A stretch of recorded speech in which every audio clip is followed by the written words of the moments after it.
Thinking about buying a bar or restaurant, there are 3 things you need to get right from day one.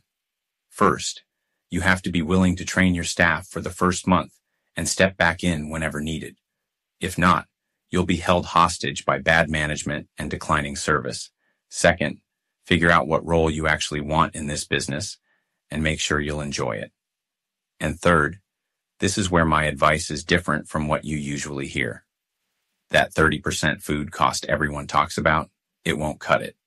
To be profitable, you need to get closer to 10% on your best-selling items. And stick around for the bonus tip at the end, because I'll show you how to plan an exit strategy that lets you make money even if things go sideways. Your staff will make or break your business. Simple as that. I've seen it happen. An owner hires a manager, assumes things will run smoothly, and walks away. And for a while, everything seems fine. Then one day, regulars stop showing up, service gets sloppy, and the business starts bleeding money. By the time the owner steps back in, it's too late. The damage is done. Your managers will know if you can't, or won't, step in and fix things. And the second they realize you don't want to deal with staffing issues, you're at their mercy. Training isn't something you do once and forget about. A few Word docs won't cut it. Letting a senior employee train new hires for 3 shifts? Not enough. You need a real system, something every new hire goes through so service stays consistent. We're actually working on a piece of software that lets staff train virtually. Real customer scenarios, real-time decision-making, and reports sent to managers so you know exactly where your team needs improvement. If you're interested in being a beta tester, drop a comment below. Bottom line, if you won't train, don't open. Before you open, figure out what your day-to-day actually looks like. Because if you don't, you're in for a rough wake-up call. Are you running front of house, greeting guests, pouring drinks, and turning first-timers into regulars? Are you in the kitchen, behind the grill, making sure food is consistent and the line runs smoothly?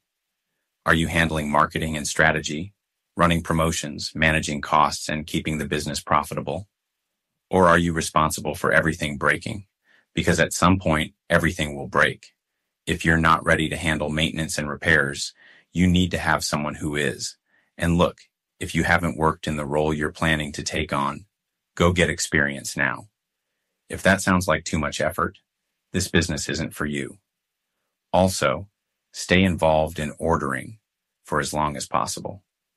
You don't need to be in the kitchen every day, but if you don't know what's coming in and how much it costs, your margins can disappear fast. You've probably heard that food costs should be around 30% of the menu price. That's standard advice, but I'll tell you right now, it's not enough. If you want to be truly profitable, your best-selling items need to be closer to 10% food cost. Here's why. High-margin items keep the business alive. Low-margin items kill your profit. You can't rely on volume alone. I saw a restaurant that was surrounded by a dozen other spots selling the same type of food, local dishes aimed at tourists. But this one stood out. While every other restaurant had a name that blended into the culture, this one had a short, international-style name.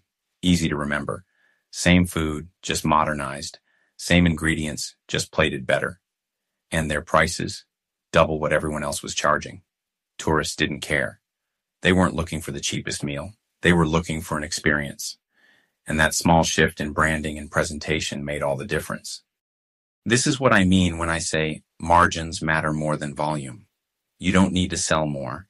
You need to sell smarter.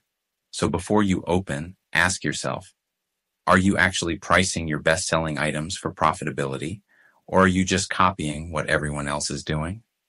Let's be honest, things don't always go as planned, and the smartest owners have a way out before they even start. But thinking about your exit isn't just about worst-case scenarios. It keeps you disciplined from day one. It makes you think about your budget, your spending, and your bottom line. If you're constantly asking, could I sell this place for a profit tomorrow? You're going to make smarter decisions today. This mindset is even more valuable when buying an existing place. Instead of just looking at it as your future business, ask yourself, how would I sell this immediately? Could you open for a month and flip it for a profit? If not, why not? That's exactly how a future buyer is going to think, so you should too. Here's how having an exit strategy upfront changes the game. First, build it to sell. Even if you never plan to, a business with strong margins, good branding, and efficient systems is worth more to you and to a buyer. Second, keep your spending in check. Owners who think they'll run a place forever often overspend. But if you operate like you might sell at any time, you'll keep costs lean and profits high. Third, look at every lease like an investment.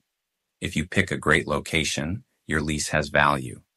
And if things don't work out, you might be able to negotiate a buyout or resell the business for more than you paid.